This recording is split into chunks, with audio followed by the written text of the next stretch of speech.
நீங்கள் பார்த்துக் கொண்டிருப்பது உங்கள் அபிமான வாலு டிவி. இவன் உங்களில் ஒருவன். டிஎன் செட் தேர்வுக்கான ஹால் டிக்கெட் தற்போது வெளியாகி இருக்கு. அதை எப்படி டவுன்லோட் பண்றது, அந்த எக்ஸாமுக்கான நெறிமுறைகள் விதிமுறைகள் என்னென்ன அப்படிங்கிறத பத்தி விரிவா இந்த வீடியோல நம்ம பார்க்கலாம். இந்த ஹால் டிக்கெட்டை டவுன்லோட் பண்றதுக்கான லிங்கை இந்த வீடியோவோட டிஸ்கிரிப்ஷன் பாக்ஸ்ல கொடுத்துருக்கிறேன். நீங்க முதல்ல வெப்சைட்டை ஓபன் பண்ணிக்கிட்டு prb.tn.gov.in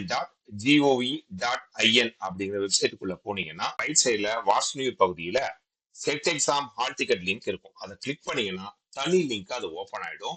அதுல நீங்க ஸ்க்ரோல் டவுன் பண்ணிட்டு வந்தீங்கன்னா ஹால் டிக்கெட் டவுன்லோடுன்னு ஒரு ஆப்ஷன் இருக்கு. அதை நீங்க கிளிக் பண்ணீங்கன்னா நேரா அந்த ஹால் டிக்கெட் டவுன்லோட் பிளேஸ்க்கு வந்துடும். அங்க நீங்க டிஎன்எஸ்இடி அப்படின்னு கேப்ஷன்ல கொடுத்துட்டு உங்களுடைய 9 இலக்க அப்ளிகேஷன் நம்பர் சரியா கொடுக்கணும்.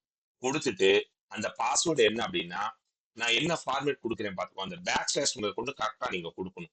01 அப்படின்னு நான் சாம்பிள் கொடுத்துருக்கேன். உங்களோட பர்த் டேட் சரியா கொடுத்துட்டு நீங்க அதுல ஓகே கொடுத்தீங்கன்னா இந்த பேஜுக்கு உள்ள வந்துடும். இதுதான் உங்களோட டவுன்லோட் பண்ற லிங்க். அதுக்கு கீழே இருக்கிற இந்த ப்ளூ கலர் லிங்கை நீங்க கிளிக் பண்ணீங்கன்னா உங்களுடைய ஹால் டிக்கெட் வந்து டவுன்லோட் ஆயிடும். அதுக்குள்ள என்னென்ன இருக்கு அப்படின்னு நீங்க பாத்தீங்கன்னா, உங்களோட பேரு, வயசு, இதெல்லாம் சரியா இருக்கா, உங்களோட சப்ஜெக்ட் சரியா இருக்கான்னு பாத்துக்கோங்க. இது கீழே வந்து இன்ஸ்ட்ரக்ஷன்ஸ் கொடுத்துருக்காங்க, நீங்க என்ன பண்ணணும் என்ன பண்ணக்கூடாது அப்படின்னு. இதுல ரொம்ப முக்கியமா இந்த 6வது பாயிண்ட் என்னன்னா, எக்காரணத்தை கொண்டும் நாங்க வந்து எக்ஸாம் ஊரையோ சென்டரையோ மாத்த மாட்டோம் அப்படிங்கிறதா. அது நிறைய பேர் கேட்டாங்க என்கிட்ட, அதனால அது மாத்தவே முடியாது. அதெல்லாம் ஞாபகம் வச்சுக்கோங்க. நீங்க எந்த ஒரு பேனா பென்சில் எதுவுமே நீங்க உள்ள எடுத்துட்டு வர வேண்டாம். வாட்ச் முதற்கொண்டு எதையுமே நீங்க கொண்டுட்டு வர முடியாது. அந்த மாதிரியான இன்ஸ்ட்ரக்ஷன் தான் இதுல கொடுத்துருக்காங்க. சரியா? அதுக்கு கீழே பாத்தீங்கன்னா இந்த எக்ஸாம் பேட்டர்ன் எப்படி இருக்கும் அப்படிங்கிறதையும் அவங்க அழகா அதுல சொல்லியிருக்கிறாங்க. அதுதான் இங்க நான் ஸ்க்ரோல் டவுன் பண்ணியிருக்கிறேன். நீங்க எக்ஸாமுக்கு போகும்போது கண்டிப்பா இதை பிரிண்ட் அவுட் எடுத்துட்டு போகணும். அது மட்டும் இல்லாம உங்களுடைய ஆதார் கார்டு அல்லது நீங்க அப்ளை பண்ணும்போது நீங்க என்ன ஆதாரம் கொடுத்தீங்களோ, உங்களோட அட்ரஸ் ப்ரூஃப்கான ஆதாரத்தை காமிச்சீங்களோ, ஆதார் கார்டு அல்லது டிரைவிங் லைசன்ஸ் எதை கொடுத்தீங்களோ அதை ஒரிஜினலை கையோட எடுத்துட்டு போகணும். சரிதானா? இதுதான் ரொம்ப முக்கியமான விஷயங்கள் இதுல. இப்போ நான் மேல காமிக்கிறேன் என்னென்ன அந்த ஹால் டிக்கெட்ல முக்கியமான அம்சங்கள் அப்படிங்கிறத. முக்கியமா உங்க பேரு சரியா இருக்கா அப்படின்னு செக் பண்ணிக்கோங்க. உங்க பிறந்த தேதி சரியா இருக்கான்னு பாத்துக்கோங்க. உங்களோட எக்ஸாம் சென்டர் எங்க இருக்கு அப்படின்னு பாத்துக்கோங்க. அப்புறம் என்ன டைம்ல நடக்குது அப்படிங்கறத நீங்க பாத்துக்கோங்க. எக்ஸாம் நடக்கிறதுக்கு 1 மணி நேரத்துக்கு முன்னாடியே நாம என்ன பண்ணிடணும், அந்த சென்டருக்கு போய் சேர்ந்துடணும். எனக்கு 2 மணிக்கு எக்ஸாம்னா நான் 1:30க்கு முன்னாடி அங்க போனாதான் என்னை அவங்க உள்ள விடுவாங்க. 1:30க்கு மேல போயிட்டா கேட்டை க்ளோஸ் பண்ணிடுவாங்க. சரிதானா? இதுல இன்னொரு விஷயமும் அவங்க பண்ணிருக்கிறாங்க. என்ன அப்படின்னா, ஹால் டிக்கெட் டவுன்லோட் பண்ணோம் இல்லையா, அந்த லிங்க்குக்கு கீழே இன்னொன்னு வந்து மார்க் டெஸ்ட் நீங்களே எழுதி பார்க்கலாங்கிற மாதிரியான ஒரு லிங்க் அவங்க கொடுத்துருக்காங்க. அதை கிளிக் பண்ணா இதனோட நடைமுறைகள் என்னென்ன அப்படிங்கிறது அழகான தமிழ்லையும் ஆங்கிலத்திலையும் கொடுத்துருக்காங்க. அதை நான் வந்து இப்ப உங்களுக்கு காட்டுறேன், பார்த்துக்கோங்க. தேர்வர்களுக்கான அறிவுரைகள்னு அவங்க கொடுத்துருக்காங்க. தமிழ்லயே இருக்குது.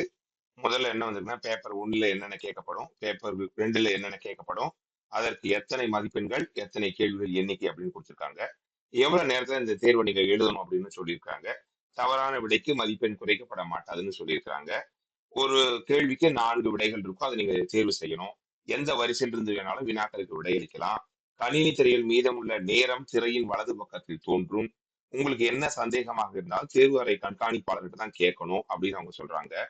அதன் பிறகு நீங்க என்ன பண்ணணும் அப்படின்னா, தேர்வின் போது தொழில்நுட்ப அதாவது காட்சி குறியீடு பிழைகள் ஏற்படும் நிகழ்வுகளில் உடனடியா நம்ம கண்காணிப்பாளர் கவனத்திற்கு கொண்டு செல்வதோடு அது குறித்து ரிட்டனா எழுதி முறையீடு பண்ணணுமா. தேர்வு முடிந்த நாளுக்கு பின்னாடி முறையீடு பண்ணா அது ஏற்றுக்கொள்ளப்பட மாட்டாது அப்படின்னு அவங்க சொல்றாங்க.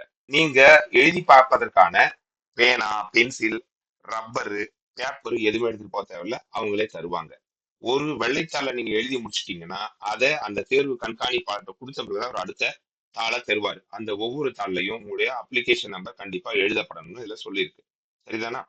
இதுல இன்னும் வேற என்னென்ன சொல்லியிருக்காங்கன்னா, எது உங்களுக்கு சரியான விடைன்னு தோணுதோ அதை நீங்க கிளிக் பண்ணா போதும். டைம் ஓடிட்டே தான் இருக்கும். பின்னாடி வந்து கூட அந்த விடையை நீங்க மாத்தலாம். புக் மார்க் செஞ்சிட்டீங்கன்னா, அதாவது உங்களுக்கு அந்த கேள்வியில பதில் அளிப்பதற்கு சந்தேகமா இருக்கு அப்படின்னு நினைச்சீங்கன்னா, அதுக்கு விடையளிக்காம புக் மார்க்னு சொல்லிட்டு நீங்க அடுத்த கேள்விக்கு கடந்து போயிடலாம். ஒரு நேரம் இருக்கும்போது நீங்க அந்த புக் மார்க்கை கிளிக் பண்ணீங்கன்னா என்னென்ன கேள்விக்கு விடையளிக்காம வச்சிருக்கீங்களோ அது திரையில் வரும். அதுக்கு நீங்க பதில் தரலாம் அப்படின்ற மாதிரிலாம் இதுல ஏதோ சொல்லியிருக்கிறாங்க. இந்த செட் எக்ஸாம்ல முக்கியமான விஷயம் என்னன்னா, கேள்விகள் தமிழ்ல மொழிபெயர்க்கப்பட்டு இருக்கும். அந்த தமிழ் மொழிபெயர்ப்புல ஏதேனும் சந்தேகமாக இருந்தா ஆங்கிலத்தில் உள்ள கேள்வியே இறுதியானது அப்படின்னு சொல்லியிருக்காங்க. இதை மறந்துடக்கூடாது. தேர்வர்கள் வந்து எக்ஸாம் முடிஞ்ச பிறகுதான் வெளியே வரணும். எந்த ஒரு கேள்விகளையும் எடுத்துட்டு போகக்கூடாது, காப்பி பண்ணி கொண்டு போகக்கூடாது, அந்த மாதிரி அவங்க சொல்லியிருக்காங்க. என்னென்ன செய்யக்கூடாது அப்படின்னா, மத்தவங்களுக்கு எந்த ஒரு டிஸ்டர்ப் பண்ணக்கூடாது, ஆள்மாறாட்டம் செய்யக்கூடாது, தேர்வு நேரத்துல வேற யாருக்கிட்டையும் பேசவும் கூடாது, அவங்களுக்கு உங்களோட பேப்பரை கொடுக்கவும் கூடாது. அந்த மாதிரியான விஷயங்கள்லாம் இங்க சொல்லியிருக்கிறாங்க. நீங்க முக்கியமா என்னென்ன எடுத்துட்டு வரக்கூடாது அப்படிங்கறது இங்க சொல்லியிருக்காங்க. கைபேசி, பேஜர், ஹெல்த் பேண்டு, கடிகாரம் வேற எதுவுமே எடுத்துட்டு வரக்கூடாது. எழுதுகோல்கள், பென்சிலு, அளவுகோல், ஸ்கேலு, காகிதம், புத்தகம், குறிப்பேடு, கால்குலேட்டர், வாட்ச் கால்குலேட்டர் எதுவுமே எடுத்து வரக்கூடாது. ஷூ, சாக்ஸுக்கு அளவு கிடையாது. பணப்பை எடுத்துட்டு வரக்கூடாது. சன்கிளாஸ், ஓவர் கோட், ஜெர்கின்னு எதுவுமே எடுத்துட்டு வரக்கூடாது.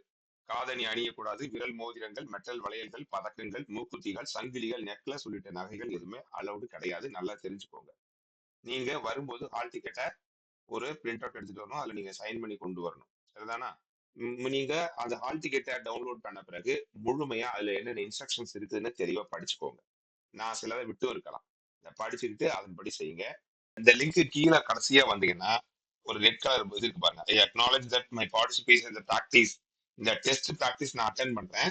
இது அட்டன் பண்றதுனால நான் தேர்வு பாஸ் பண்ணிடுவேன், நான் வேலை வேணும் அப்படின்ற மாதிரியான எந்த ஒரு இது நான் கோர மாட்டேன்ற மாதிரி சொல்லிட்டு நீங்க அக்ரின்னு கொடுத்தீங்கன்னா அது என்ன பண்ணும், உங்களுக்கு ஒரு மார்க் டெஸ்ட் மாதிரி காட்டும். ஸோ அதை நீங்க பயிற்சி எடுத்துக்கலாம். ஸோ டிஎன் செட் எக்ஸாம் வந்து வர மார்ச் 6ஆம் தேதியில இருந்து 7, 8, 9ஆம் தேதி வரைக்கும் நடக்குது. யார் யாருக்கு என்னென்ன தேதியில நடக்குது, எந்த இடத்துல நடக்குது, எந்த கல்லூரியில நடக்குது, எந்த நேரத்துல நடக்குது அப்படிங்கிற எல்லா விவரமும் இந்த ஹால் டிக்கெட்ல இருக்கு. ஸோ நல்லா பாருங்க, நல்லா படிங்க, ஆல் த பெஸ்ட், நல்லா எழுதுங்க. ஏன்னா நானும் எழுத போறேன். இந்த ஹால் டிக்கெட்டை டவுன்லோட் பண்றதுக்கான லிங்க் நான் நம்ம இந்த வீடியோவோட டிஸ்கிரிப்ஷன் பாக்ஸ்ல கொடுத்துருக்கிறேன். மறக்காம பார்த்து தெரிஞ்சுக்கோங்க.